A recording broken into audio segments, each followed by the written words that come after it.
सभी बच्चों को गुड मॉर्निंग, नमस्कार। बच्चों, आज हम कक्षा 12वीं फिजिक्स अध्याय 9 कर्ण प्रकाश की इसके अगले लेक्चर में टेलीस्कोप के बारे में पढ़ेंगे। पिछला हम थोड़ा सा कवर करें। पिछला हमने क्या पढ़ा है? पिछले में हमने पढ़ा है सरल सूक्ष्मदर्शी, आपको याद होगा, सरल सूक्ष्मदर्शी और संयुक्त सूक्ष्मदर्शी, ये दो हमने पढ़े हैं। संयुक्त सूक्ष्मदर्शी ये दो पढ़े हैं, ठीक है ना? हाँ, ठीक है।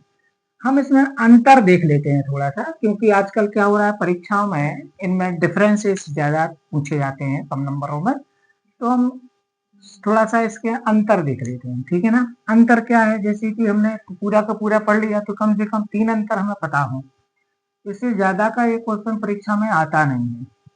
अंतर फंतर का 2 या 3 अंतर पूछ लेते हैं। तो सरल सूक्ष्मदर्शी और संयुक्त सूक्ष्मदर्शी में अंतर। तो सबसे पहला अंतर क्या है इसमें बताओ?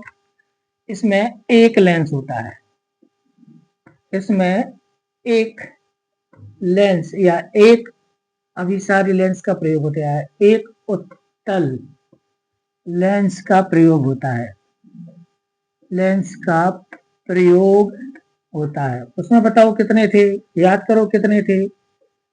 इसमें दो, इसमें दो उत्तल लेंसों का, या एक से अधिक कह सकते हो, उत्तल लेंसों का प्रयोग होता है, प्रयोग होता है। अब हमने 2 वाला पढ़ा है तो 2 लिख दिया, बाकी मोर देन 2 भी हो सकते हैं, ठीक है ना? दूसरा, अब इसकी आवर्धन क्षमता सीमित होती है, इसकी आवर्धन क्षमता संयुक्त सूक्ष्मदर्शी की तुलना में कम होती है। संयुक्त सूक्ष्मदर्शी की तुलना में कैसी होती है बच्चों? कम होती है, होती है। और क्या, लेस देन 9 होती है, लेस इक्वल 9। और क्या लिखेंगे? इसकी आवर्धन क्षमता अपेक्षाकृत अधिक होती है, इसकी आवर्धन क्षमता अपेक्षाकृत, अपेक्षाकृत का मतलब है इसकी तुलना में अपेक्षाकृत अधिक होती है, ठीक है? ठीक है बच्चों, हाँ ठीक है। तीसरा, अब इसकी आवर्धन क्षमता का सूत्र क्या है? इसकी आवर्धन क्षमता, इसकी आवर्धन क्षमता सूत्र m इक्वल टू, आप याद करो आवर्धन क्षमता का सूत्र क्या निकला था? याद करो आप, सरल सूक्ष्मदर्शी की आवर्धन क्षमता का सूत्र निकला था m बराबर d अपॉन u होती है, इससे दी जाती है। याद करो, याद करो आप लोग, ऐसे निकला था ना? हाँ, ऐसे निकला था। और इसकी आवर्धन क्षमता क्या निकली थी? At last 1 plus D upon F, या उसके पहले जो नॉर्मल निकली थी कि इसकी आवर्धन क्षमता, इसकी आवर्धन क्षमता क्या होती थी? याद करो, जब मैंने 2 केस लगाए थे, m equal to minus V O बटे यूओ इंटू डी बटे यूई, इतनी होती थी। माइनस वी ओ बटे D O u o into D upon u e, इतनी इसकी क्या निकली थी? आवर्धन क्षमता। 3 अंतर हो गए। चौथा अंतर क्या आएगा? आप याद करो, इसमें अंतिम प्रतिबिंब जो था ना वो सीधा बना था, इसमें उल्टा बना था। तो इसमें अंतिम प्रतिबिंब, इसमें अंतिम प्रतिबिंब या प्रतिबिंब सीधा बना था, सीधा बनता है। और इसमें क्या होता है? इसमें अंतिम प्रतिबिंब उल्टा बनता है, उल्टा बना था ना, उल्टा बनता है, ठीक है बच्चों की तुलना में। तो ये हमारे पास इनमें 4 अंतर आ गए। इसमें कोई नली नहीं पाई जाती, इसमें नली पाई जाती, इसकी लंबाई इतनी होती है, 5वां अंतर हो जाएगा, ठीक है ना?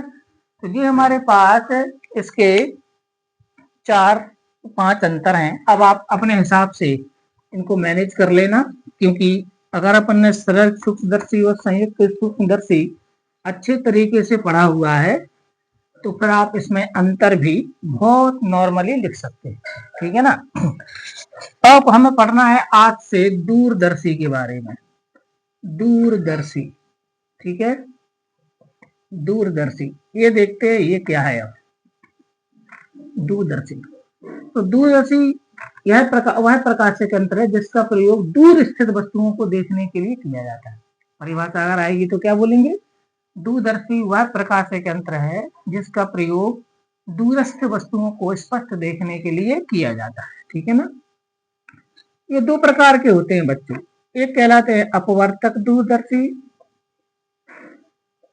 अपवर्तक दूरदर्शी, ध्यान देना बच्चों। ये कहलाते हैं परावर्तक दूरदर्शी, परावर्तक दूरदर्शी। तो दूरदर्शी कितने प्रकार के होते हैं बच्चों, दो प्रकार। कौन कौन से, एक कहलाते हैं अपवर्तक दूरदर्शी, दूसरे कहलाते हैं परावर्तक दूरदर्शी। अब एक ऐसा होता है अपवर्तक परावर्तक, इसमें अभिदर्शक लेंस के रूप में, अभिदर्शक के रूप में लेंस का प्रयोग किया जाता है। इसमें अभिदर्शक रूप में दर्पण का प्रयोग किया जाता है। माने इसमें क्या होता है, किसको कहते हैं अपवर्तक दूरदर्शी, इसमें अभिदर्शक लेंस जो आगे था, अभिदर्शक के रूप में या अभिदर्शक में लेंस का प्रयोग करते हैं, लेंस का प्रयोग होता है। अभिदर्शक रूप लेंस के रूप में लेंस का ही प्रयोग होता है। इसमें अभिदर्शक के रूप में, अभिदर्शक के रूप में दर्पण का प्रयोग होता है,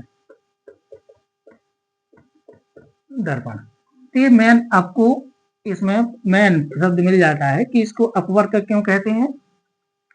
दूरदर्शी दो प्रकार के, अपवर्तक दूरदर्शी, परावर्तक दूरदर्शी। अपवर्तक दूरदर्शी इसमें अभिदर्शक के रूप में लेंस का प्रयोग होता है, इसमें अभिदर्शक के रूप में दर्पण का प्रयोग होता है। ठीक है, हाँ समझो। अब अपने पास आता है, इसमें दो एग्जाम्पल हमारे पास इसमें निकल करके आते हैं। एक होता है खगोलीय दूरदर्शी, खगोलीय दूरदर्शी जिसका आप लोगों की पुस्तक में वर्णन है, और एक होता है पार्थिव दूरदर्शी, पार्थिव दूरदर्शी, दूरदर्शी। ठीक है, एक कौन सा खगोलीय दूरदर्शी और दूसरा कौन सा पार्थिव दूरदर्शी, ये दो अपवर्तक दूरदर्शी। इसमें हमारे पास आता है कैसेग्रेन, कैसेग्रेन, कैसेग्रेन दूरदर्शी, और एक होता है न्यूटनी दूरदर्शी। शायद न्यूटन का आपकी बुक में तो एक ही आपको पढ़ने में आना है, ठीक है ना। दूसरा आपको एक और आता है हमारा, यानी ये न्यूटनी दूरदर्शी, न्यूटनी,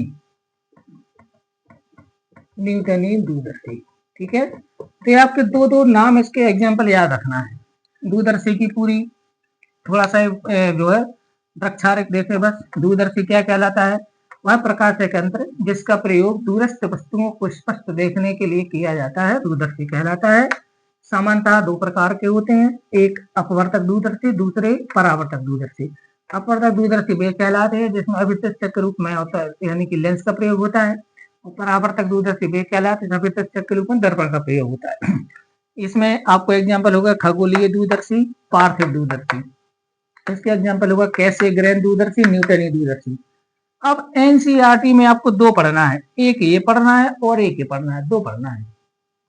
ठीक है ना, खगोलीय दूरदर्शी आपकी एनसीईआरटी में दिया हुआ है और कैसेग्रेन दिया हुआ है, ये नहीं है। ठीक है ना, ये आपको रेफरेंस बुक में मिल जाएंगे। तो ये खगोलीय, तो यह स्पष्ट दिख रहा है कि इसका प्रयोग आसमान में है ना, बहुत दूर स्थित चांद तारे आकाशीय ग्रह नक्षत्र और उल्कापिंड आदि को देखने में करते होंगे। हाँ, पार्थिव से समझ में आ रहा है, पृथ्वी, इसका उपयोग पृथ्वी पर ही दूरस्थ वस्तुओं को देखने के लिए किया जाता हुआ। और कैसेग्रेन वही चीज है, बस इसमें इतना है कि इसमें दर्पण लगा हुआ है साथ में, है ना। तो ये हमारे पास, तो हमें कितने प्रकार के दूरदर्शी पढ़ रहा है, आप दो, एक है और एक है। इसके आवर्धन क्षमता का सूत्र निगमित करना है, और इसकी आवर्धन क्षमता, इसकी आवर्धन क्षमता सेम होती है तो, ठीक है ना। और इसकी जो है आवर्धन क्षमता निकालनी नहीं है, इसकी संरचना और कार्यविधि को पढ़ना है। अब हम शुरू कर रहे हैं खगोलीय दूरदर्शी। ठीक है बच्चों, इतनी थ्योरी आपको समझ में आ गई होगी, अच्छी तरह से इसको नोट कर लेना है ना, परीक्षा में आजकल कुछ भी आ जाता है। अब हम पढ़ रहे हैं खगोलीय दूरदर्शी की आवर्धन क्षमता। खगोलीय दूरदर्शी की आवर्धन क्षमता, अब हम ये निकाल रहे हैं, ठीक है ना। सभी बच्चे ध्यान से समझेंगे और बहुत इंपॉर्टेंट है खगोलीय दूरदर्शी। तो सबसे पहले डेफिनेशन क्या होती है खगोलीय दूरदर्शी की आवर्धनता या दूरदर्शी की आवर्धनता। तो इसकी परिभाषा होती है कि पहले इसकी मैं परिभाषा पढ़ा दूंगा आपको। परिभाषा, इसकी परिभाषा है अंतिम प्रतिबिंब द्वारा निर्मित दर्शन कोण। अंतिम प्रतिबिंब द्वारा निर्मित दर्शन कोण तथा वस्तु द्वारा निर्मित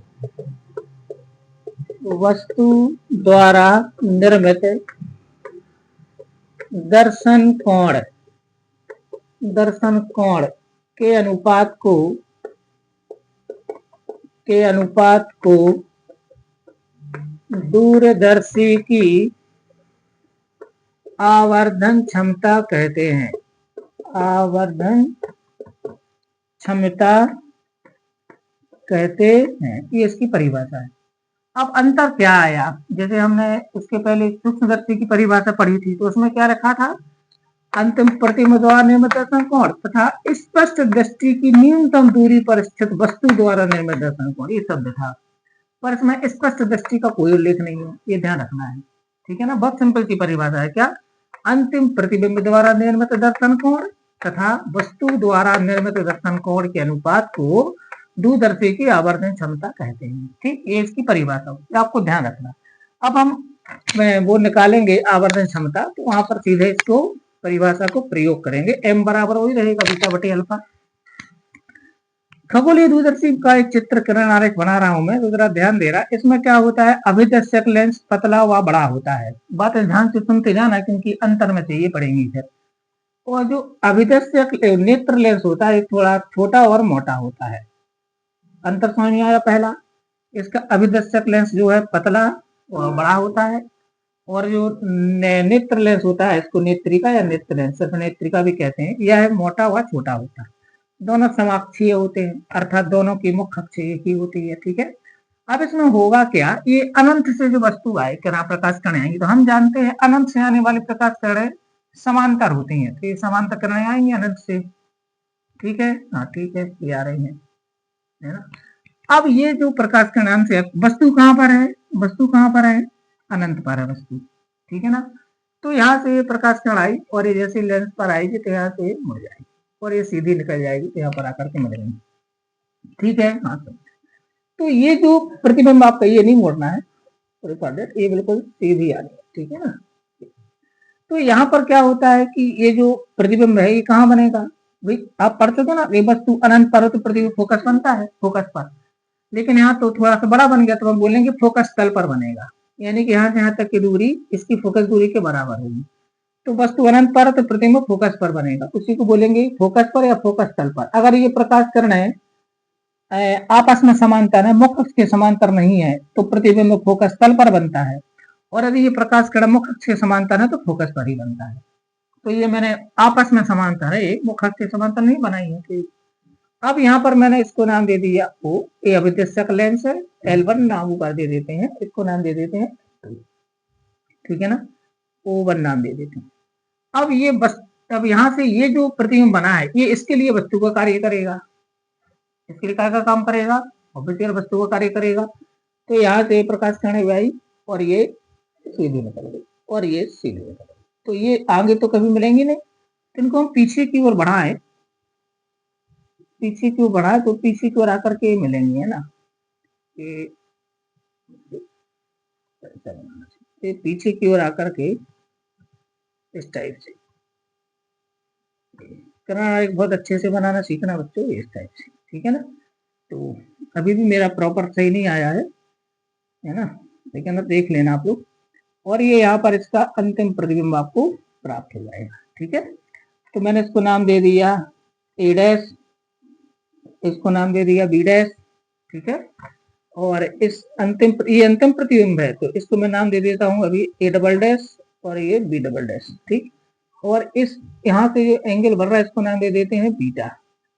और ये वस्तु द्वारा निर्मित दर्शन कोण यहाँ पर मैंने अल्फा दे दी। अच्छा एक बात इसमें ध्यान रखना है, चूंकि वस्तु अनंत पर होती है अतः वस्तु द्वारा अभिदर्शक लेंस पर बनाए गए कोण को ही नेत्र पर बना हुआ कोण मानना है। ये बात आपको ध्यान रखनी है। क्या? चूंकि यहाँ वस्तु अनंत पर है, अतः वस्तु द्वारा अभिदर्शक लेंस पर बनाए गए कोण को ही नेत्र पर बना हुआ कोण मानेंगे, क्योंकि ये नेत्र के बिल्कुल पास होगा और वस्तु अनंत पर है।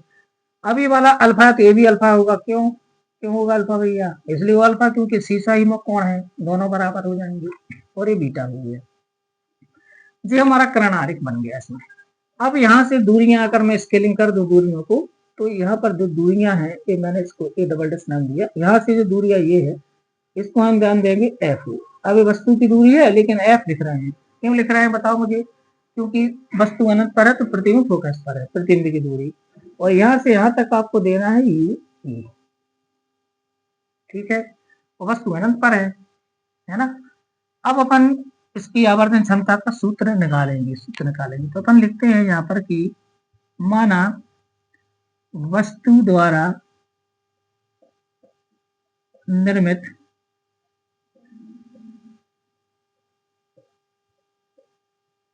दर्शन कोण अल्फा तथा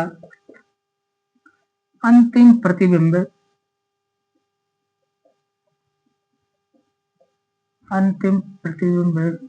द्वारा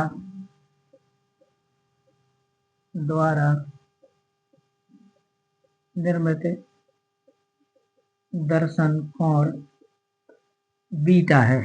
क्या है? बीटा है। तब खगोलीय दूरदर्शी की आवर्धन क्षमता,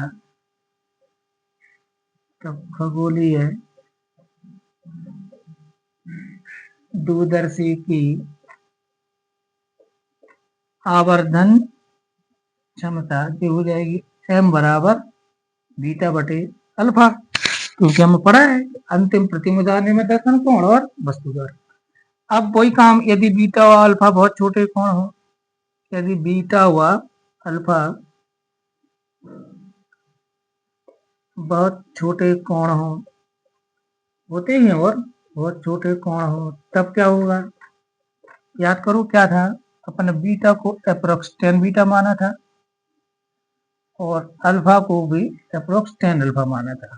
ठीक है ना। इसलिए m बराबर आ जाएगा हमारा 10 बीटा अपॉन 10 अल्फा। इसको दे दे इक्वेशन फर्स्ट। यहाँ तक तो बिल्कुल एक सा है, चाहे आप माइक्रोस्कोप पढ़े चाहे टेलीस्कोप पढ़े। इतना समझ आ गया सभी को? आ गया हूँ। अब आप चित्र में देखिए यहाँ पर ये त्रिभुज ओ बी डैश ए डैश, इस त्रिभुज में आप 10 अल्फा की वैल्यू निकाल सकते हो और इस त्रिभुज में आप 10 बीटा की वैल्यू निकाल सकते हो। बीटा अंतिम प्रतिबिंब में दर्शन को है, तो वही प्रतिबिंब क्या है, तो यहाँ पर आएगा चित्र से, ध्यान देना बच्चे, बहुत सारा ले। चित्र से त्रिभुज O1 बी डैश या ए डैश बी डैश O1 में, ए डैश बी डैश O1 में क्या आएगा हमारे पास? 10 अल्फा इक्वल टू 10 थीटा बराबर होता है लंब बटे आधा। तो लंब आ जाएगा ए डैश बी डैश बटे आधा आ जाएगा O1 बी डैश। ठीक है। एवं अब ये वाला ले लो त्रिभुज, इसको मैंने नाम नहीं दिया, इसको नाम दे देते हैं O2। एवं त्रिभुज ए डैश बी डैश O2 में, ए डैश बी डैश O2 में क्या आएगा हमारे पास? 10 बीटा बराबर आ जाएगा लंब बटे आधार। तो लंब आ जाएगा ए डैश बी डैश, आधार आ जाएगा O2 B dash, O2 B dash. ठीक है। अब ये वैल्यूज कहाँ लिखना है मुझे? समीकरण 1 में। तो यहाँ पर लिख देते हैं समीकरण 1 से। तो समीकरण की वैल्यू पुट करो तो हमारे पास m बराबर आ जाएगा, m बराबर आएगा 10 बीटा। 10 बीटा की वैल्यू क्या है हमारे पास?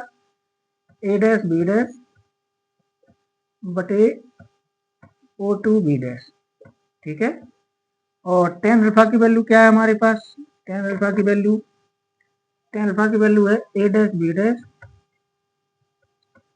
बटे O1 B dash, O1 B dash. अब इसको व्युत्क्रम कर दो तो आ जाएगा A dash B dash upon O2 B dash गुणित O1 B dash upon A dash B dash. अभी A dash B dash cancel हो गया, ठीक है। ठीक है, अब हमारे पास क्या आ गया, हमारे पास आ गया m equal to O1 B dash upon O2 B dash, ठीक है। अब इसको दे दो समीकरण नंबर 2। अभी ये था हमारे पास, ठीक है। इतना सबको समझ आ गया, क्योंकि 80% तो हो ही जाएगा। अब अपन क्या करते हैं, चिन्ह परिपाटी लगा देते हैं। चिन्ह परिपाटी से चिन्ह परिपाटी लगा दो। तो चिन्ह परिपाटी लगाएंगे तो क्या आएगा बताओ, O1 B dash equal to plus FO, ये तो स्केलिंग है, क्योंकि वस्तु अनंत पर है तो प्रतिबिंब फोकस पर बनेगा या फोकस तल पर, तो ये O है। यहाँ लिखेंगे अभिदर्शक की फोकस दूरी, इसे क्या लिखेंगे, या अभिदर्शक से वस्तु की दूरी, कुछ भी लिख दो, प्रतिबिंब की, सॉरी, अभिदर्शक से प्रतिबिंब की दूरी। फिर O2 बी डैश यहाँ से यहाँ तक वस्तु है, इसके लिए तो इसको माइनस बी में लिखना है। माइनस नेत्रिका से, इसको नेत्रिका बोलते हैं शॉर्ट में, नेत्रिका से वस्तु की दूरी, ठीक है ना। अब ये सब उठाकर समीकरण 2 में लिखिए, तो समीकरण 2 से तो हमारे पास आंसर ही आ गया ना सीधा, m बराबर आ जाएगा, ऊपर क्या लिखना है FO, नीचे क्या लिखना है यूवी, और नीचे वाले में माइनस है तो माइनस FO बटे यूवी, ये आंसर आ गया। ये है वो हमारी खगोलीय दूरदर्शी की आवर्धन क्षमता। तो क्या होती है बच्चों खगोलीय दूरदर्शी की आवर्धन क्षमता, माइनस FO बटे यूवी। क्या होती है, माइनस FO बटे यूवी। सबको समझ में आ गया होगा, खगोलीय दूरदर्शी की आवर्धन क्षमता होती है बच्चों माइनस FO बटे यूवी। कितना सरल है, एक बार फिर से मैं आपको एक्सप्लेन कर दूं, फिर मुझे 2 कंडीशन लगानी है। वही क्वेश्चन आएगा आपको, खगोलीय दूरदर्शी की आवर्धन क्षमता से आप क्या समझते हैं, इसका निगमन कीजिए निम्न बिंदुओं के अंतर्गत। और नंबर 1 देगा जब अंतिम प्रतिबिंब स्पर्श दृष्टि की न्यूनतम दूरी पर बने, दूसरे में लिखा था जब अंतिम प्रतिबिंब अनंत पर बने। तो सबसे पहले आपको एक कर्ण आरेख बनाना और नीचे लिख देना है कि चित्र में खगोलीय दूरदर्शी के द्वारा प्रतिबिंब बनने का कर्ण आरेख प्रदर्शित है, ये शब्द लिख देना, ठीक है ना। परिभाषा क्या है इसकी, परिभाषा है इसकी हमारे पास की अंतिम प्रतिबिंब द्वारा निर्मित दर्शन कोण और स्पष्ट, सॉरी, वस्तु द्वारा निर्मित दर्शन कोण, सिर्फ वस्तु बोलना है, वस्तु द्वारा निर्मित दर्शन कोण का अनुपात को खगोलीय दूरदर्शी की आवर्धन क्षमता कहते हैं। फिर आपको यहाँ से शुरू हो जाना है, माना वस्तु द्वारा निर्मित दर्शन कोण अल्फा तथा अंतिम प्रतिबिंब द्वारा निर्मित दर्शन कोण बीटा है, तब m बराबर आएगा बीटा बटे अल्फा, ठीक है। एक काम और मैं आपको बता दूं, मिस हो गया आपको, जैसे इसके पहले मैंने आपको पढ़ाई जितने भी डेरिवेशन, तो मैंने नामांकन लिखाया है, तो आप थोड़ा सा नामांकन लिख देना, उससे मार्क्स बढ़ जाते हैं, नंबर बढ़ जाते हैं। तो नामांकन लिखोगे चित्र के नीचे तो क्या लिखोगे, L1 इसको लिखोगे अभिदर्शक लेंस, L2 को लिख दोगे नेत्रिका, ठीक है ना।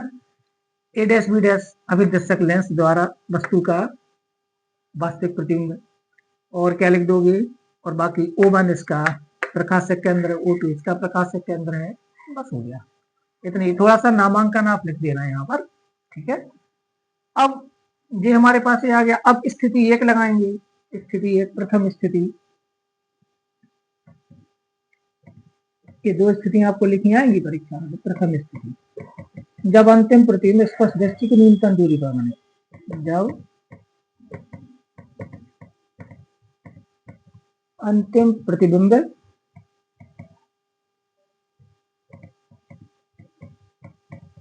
स्पर्श दृष्टि की न्यूनतम दूरी पर बने, ठीक है ना। तो वही करना है जो अपन ने हर बार किया हुआ है दूरदर्शी में। तो क्या लिखोगे तब, 1/f equal to 1/v minus 1/u से, ये वाला सूत्र लगाएंगे, ठीक है ना, ठीक है, हाँ ठीक है। से अब यहाँ पर एक जब भी ये कंडीशन लगाएंगे, आपको याद होगा बताया था मैं, नेत्रिका में लगाई जाती है, नेत्रिका में, ठीक है ना। तो इससे v को लिखेंगे अपन -v, क्योंकि अंतिम प्रतिबिंब कहाँ बनना है, इस पर दृष्टि की न्यूनतम दूरी पर इसी तरफ बनेगा, ये तो माइनस डी आएगा।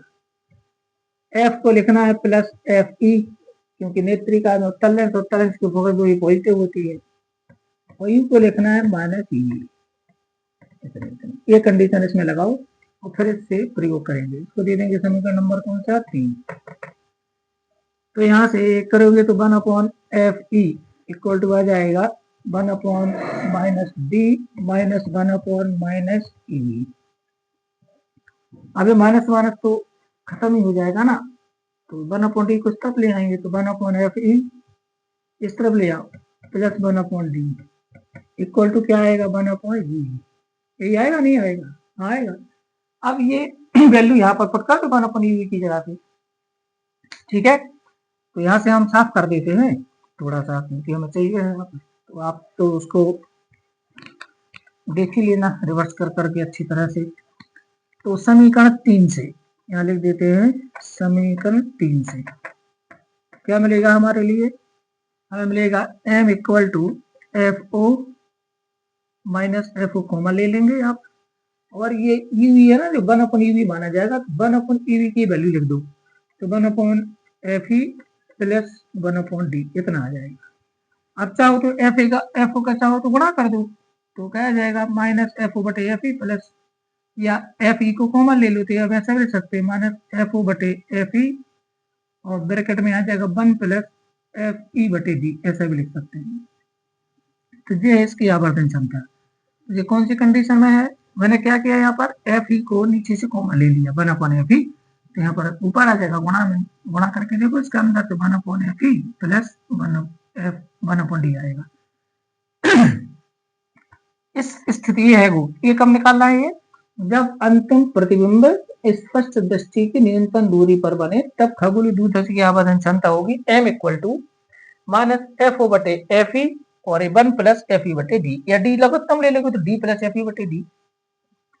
इस समय नली की लंबाई आपसे पूछी जाएगी, नली की लंबाई इस स्थिति में, है ना, याद है ना, अभी संयुक्त सूत्रसी में भी निकाला था नली की लंबाई। तो नली की लंबाई क्या कहलाती है, दोनों लेंसों के बीच की दूरी।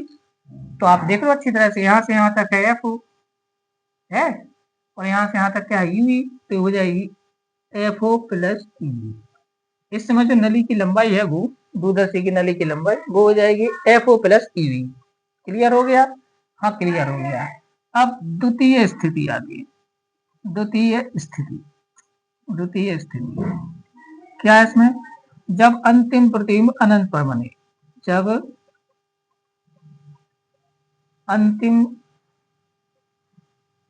प्रतिबिंब अनंत पर बने, कहां पर बने बच्चों, अनंत पर बने, तब क्या होगा, आपको याद है E बराबर हो जाएगा FE। भाई अंतिम प्रतिबिंब अनंत पर कब जाएगा, जब वस्तु फोकस पर आएगी, तो वस्तु फोकस पर मतलब EV को FE कर दो। तो समीकरण 3 से, अतः समीकरण 3 से हमारे पास क्या निकलेगा, 3 से m बराबर आएगा हमारे पास, m बराबर आएगा माइनस FO/FE, माइनस FO/FE, ठीक है, ये हो गई। तो ये आवर्धन क्षमता किस कंडीशन में, जब अंतिम प्रतिबिंब कहां पर बने, अनंत पर बने, और ये आवर्धन क्षमता कब है, जब अंतिम प्रतिबिंब स्पष्ट दृष्टि की न्यूनतम दूरी पर बने, और ये वाली आवर्धन क्षमता कम है, सामान्य तरीके से समानता ही होती है। अब हमारे पास आता है नली की लंबाई। इस समय नली की लंबाई क्या हो जाएगी बताओ, दूरदर्शी की नली की लंबाई, तो यहाँ पर था FO प्लस EV, तो हो जाएगी FO प्लस FE। भाई EV को FE बना दो, EV को क्या बना दिया FE, हो जाएगा FO प्लस FE, ये हो जाएगी नली की लंबाई। तो ये हमारे पास आ गया खगोलीय दूरदर्शी की आवर्धन क्षमता। तो बच्चों बहुत इंपॉर्टेंट है। अब मैं एक और आपको बता दूं, एक मैंने नाम बताया था अभी पार्थिव दूरदर्शी। तो पार्थिव दूरदर्शी की आवर्धन क्षमता सेम यही होती है। अगर आपसे पूछे पार्थिव दूरदर्शी की आवर्धन क्षमता, कुछ नहीं यही बोलना है, यही होती है उसकी भी आवर्धन क्षमता, m equal to minus FO/UV, और ये वाली यही और ये वाली यही, कोई अंतर नहीं आता, केवल एक अंतर आएगा। क्या अंतर आएगा, तो उसकी आवर्धन क्षमता में प्लस आ जाएगा। क्यों, क्योंकि इसमें अंतिम प्रतिबिंब सीधा बनता है पार्थिव दूरदर्शी, आवर्धन क्षमता सेम होती है लेकिन वो प्लस में आएगी, यहाँ भी प्लस में आएगी, ये भी प्लस में आएगी, ये भी प्लस में, बस इतना ध्यान रखना है, बाकी सब वो नली की लंबाई चेंज हो जाएगी, ठीक। तो वो चूंकि अब कोर्स में है नहीं है तो आपको केवल इतना ही करना है। तो खगोलीय दूरदर्शी की आवर्धन क्षमता है ना। कल अगले लेक्चर में हमारा एक चैप्टर खत्म हो जाएगा, कर्ण प्रकाश की नौ, काफी लंबा चैप्टर था और ये जो रेफरेंस बुक्स हैं उसमें 4 भागों में बटा है। एक परावर्तन बारे में, दर्पण में, एक में लेंसी लेंस है, एक में प्रिज्म है और एक में प्रकाशिक यंत्र करके है ये है। ठीक है ना। तो ये हमारे 4 भागों में था ये अध्याय, एक पूरा सिमट कर एक में आ गया। सबसे बड़ी यूनिट है वो इसमें अपनी सबसे बड़ी यूनिट यही है। ठीक है, 4 भाग में बटी है वो रेफरेंस बुक में। अब हमें इसके बाद तरंग प्रकाश की स्टार्ट करेंगे। तो कल मैं आप लोगों को कैसे गिरें की संरचना, कार्यविधि समझाऊंगा, उसमें आवर्धन क्षमता निकालना नहीं है और साथ में उसका करणारी। तो कल ये हमारा चैप्टर और इसमें अंतर भी बता देंगे जो 1-2 है। तो कल ये हमारा चैप्टर खत्म हो जाएगा। ठीक है, सभी को नमस्कार।